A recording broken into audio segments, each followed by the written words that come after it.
आज आपल्याला पाणी मिळत नाहीये ही खूप आश्चर्याची गोष्ट आहे. 8-9 वर्ष काय आपल्याला इथे सत्ता नव्हती महाविकास आघाडीची आणि आपल्या इतकं वंचित राहावं लागलं एवढ्या दिवसामध्ये. रस्त्यांचे काम बाकीचे काम इतके निकृष्ट दर्जाचे काम आहे की 2-3 महिन्यामध्ये आपले रस्ते पूर्ण खराब होऊन जातात. सगळे टक्केवारीचं काम आहे. हे बोलण्याची गरज नाही, सगळ्यांनीच बोललेले आहे.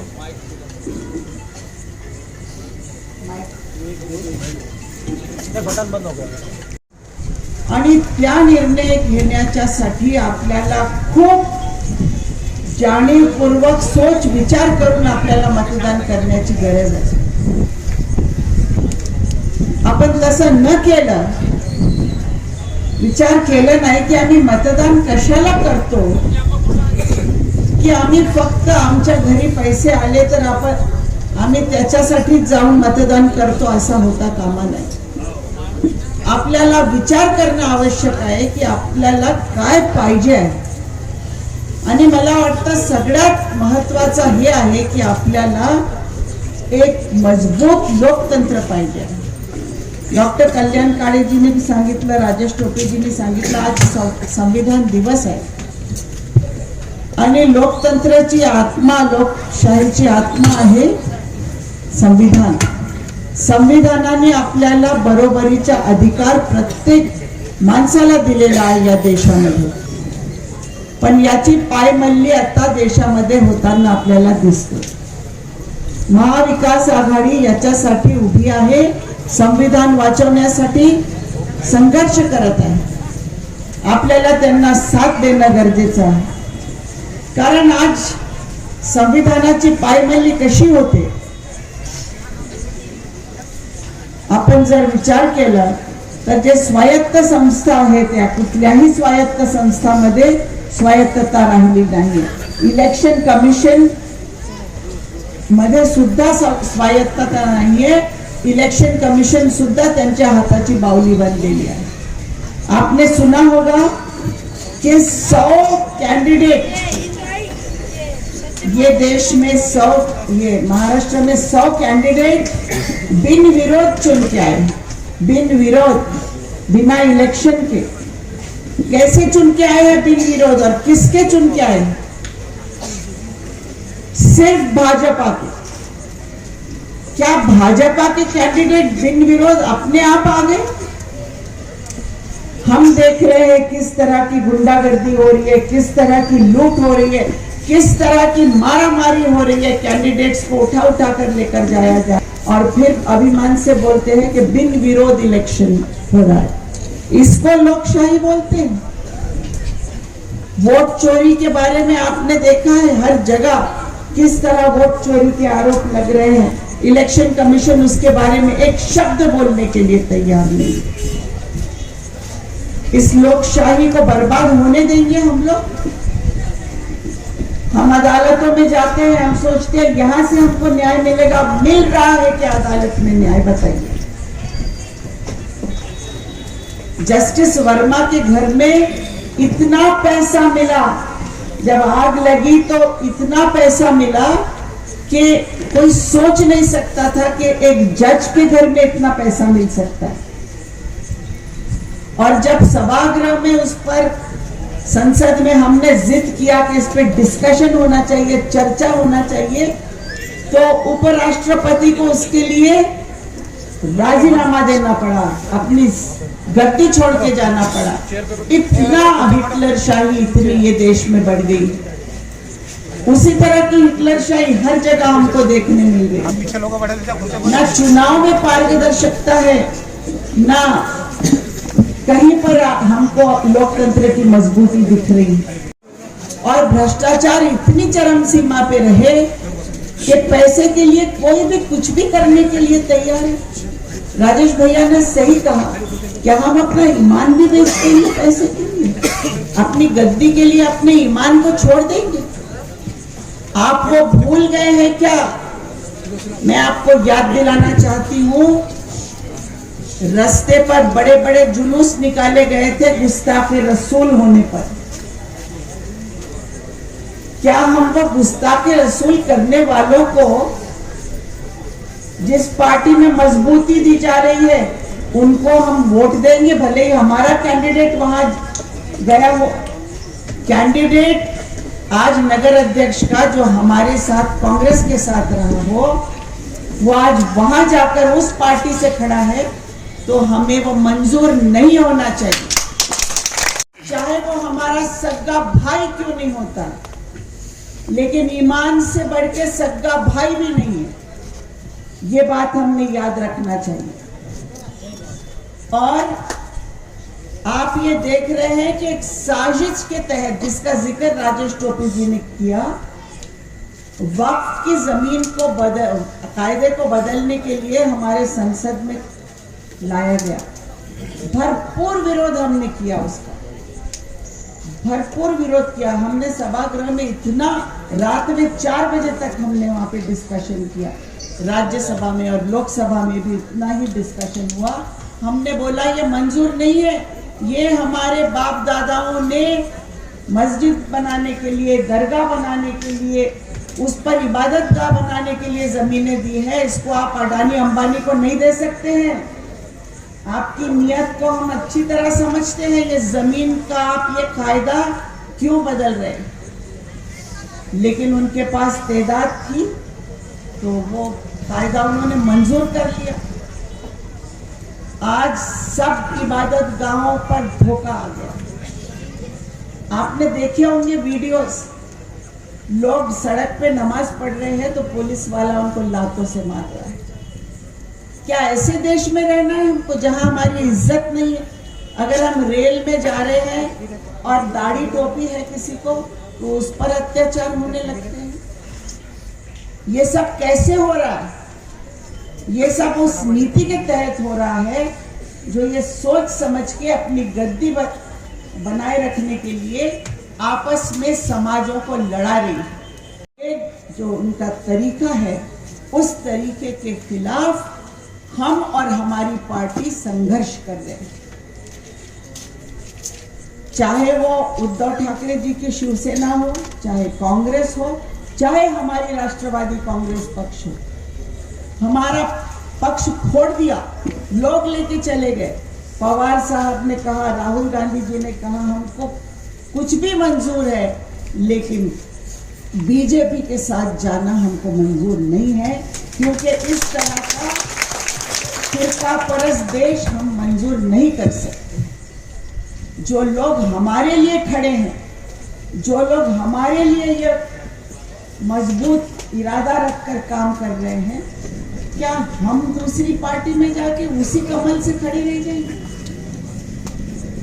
हमारी शर्म कैसी गवारा कर सकती है? जो दिन बताए जा रहे थे अभी राजेश टोपी जी के जरिए से, वो बहुत उजाले वाले दिन हैं। और मैं समझती हूँ जब ज्यादा उजाला होता है ना, तो थोड़ा सा अंधेरा भी हमको खटकता है, नजर आता है कि अरे वहां तो अंधेरा है, वहां तो अंधेरा है। लेकिन जब अंधेरे वाले दिन आ जाते हैं ना, तो छोटी सी रोशनी भी दिखती है तो आदमी उसके पीछे भागता है। ये जो छोटी छोटी रोशनियां बताई जा रही है ना हमको, हमने ये कर दिया, हमने वो कर दिया, ये रोशनियों को देखने के बजाय हमने आसपास के अंधेरे को देखना चाहिए कि किस तरह से हमारी जिंदगियों में ना बच्चे महफूज है, ना औरतें महफूज है, ना किसी का दीन महफूज है। ये क्या साजिश है? बोलते हैं भैया साहब, ऐसा बोलता कि हिंदू धर्म खतरे में है। उनकी ये प्रोपोगेंडा है कि हिंदू धर्म खतरे में है। किससे खतरे में है? 80% लोग 15% लोगों से खतरे में है। क्या कर लेंगे कोई 15% लोग 80-85% लोगों को? लेकिन इस तरह का माहौल बनाना इनका काम है। बचपन में एक कहानी आप सबने सुनी होगी। एक कहानी थी कि मुर्गी का बच्चा रहता है और सर पे पत्ता गिर जाता है, तो वो चिल्लाते हुए भागता है, आसमान गिरा भाई, आसमान गिरा। दूसरे जो आगे जाने के बाद उसको अलग अलग छोटे छोटे जानवर पूछते हैं, क्यों भाग रहे हो भाई, किससे डर रहे हो? तो बोलता है आसमान गिर रहा है, आप भी भागो। तो बतखे भागने लगते हैं, खरगोश भागने लगते हैं, सारे जानवर आसमान गिर रहा है, आसमान गिर रहा है। आगे जाने के बाद एक लोमड़ी रहती है, कोला रहता ना, लोमड़ी। लोमड़ी बोलती है कि क्यों भाग रहे भैया? तो बोले आप भी भागो, आसमान गिर रहा है। लोमड़ी बोलती है अरे आप किधर भागोगे, इधर आओ, आपको मैं अपने घर में जगह देती हूँ, वहां पर आपको सुरक्षित रखती हूँ, वहां आसमान की कुछ आपको धोखा नहीं रहेगा। और लोमड़ी अपने वो गार में, केव में ले जाकर, गुफा में ले जाकर वो सबको अंदर बंद कर देती है और सोचती है कि अब तो मैं पेट भर के खाऊंगी। तो ये उस तरह का है कारोबार जो चल रहा है ना, हिंदू धर्म खतरे में है। आपको पता है राजेश टोपे जी जब आरोग्य मंत्री थे, जागतिक स्तर पर इनकी प्रशंसा हुई। इतना अच्छा आरोग्य मंत्री, इतनी अच्छी आरोग्य सुविधा यहाँ पर रही, और कोविड में जितना अच्छा काम इन्होंने किया पूरे देश में उसको माना, पूरे जग में WHO से इनकी प्रशंसा हुई। गए थे ना, वहां गंगा में लाशें तीर रही। ये अंधेरे वाले दिन है जहां लाशें तीर रही हैं, वहां बस ये बुरा, वो धर्म बुरा, ये धर्म अच्छा। क्या इससे हमारा पेट भरने वाला है? इसीलिए हम सब धर्मनिरपेक्षता के साथ खड़े। और भैया ने बताया हर धर्म, हर समाज के लोगों को टिकट दिया गया यहाँ पर, और यही धोरण रहेगा, चाहे कुछ हो जाए, इस पर हम मजबूती से खड़े, विकास के रास्ते पे और भी चलेंगे और सेक्युलरिज्म के रास्ते पर भी चलेंगे। लेकिन ऐसा ना हो कि जिनके लिए हम चल रहे हैं उनको ही नहीं पता कि हमारी भलाई कौन सी चीज में है। तो ये काम आपको करना होगा, घर घर जाके मेहनत करनी होगी। 2 तारीख को ये हमको डिसाइड करना होगा कि नहीं, इस बार हम उन लोगों को ताकत नहीं देंगे जो गुस्ताखे रसूल करने वाले लोग हैं।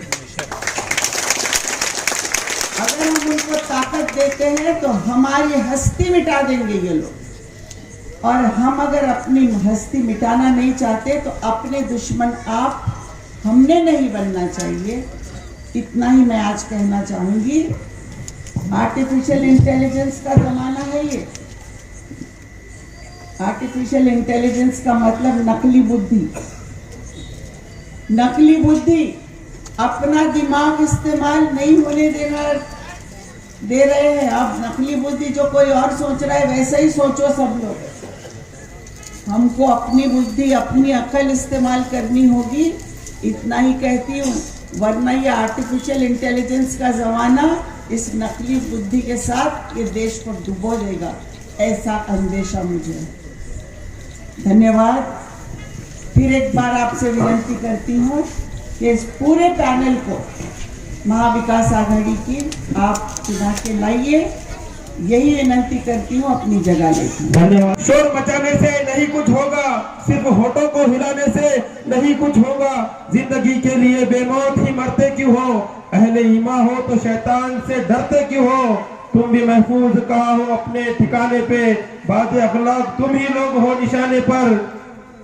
सारे गम सारे गिले शिकवे भुला के उठो, दुश्मनी जो भी हो आपस में भुला के उठो। अब अगर एक न हो पाओ तो मिट जाओगे, अब अगर एक न हो पाओ तो मिट जाओगे। खुश्क पत्तों की तरह तुम भी बिखर जाओगे। खुद को पहचानो कि तुम लोग वफा वाले हो, मुस्तफा वाले हो, मोमिन हो, खुदा वाले हो।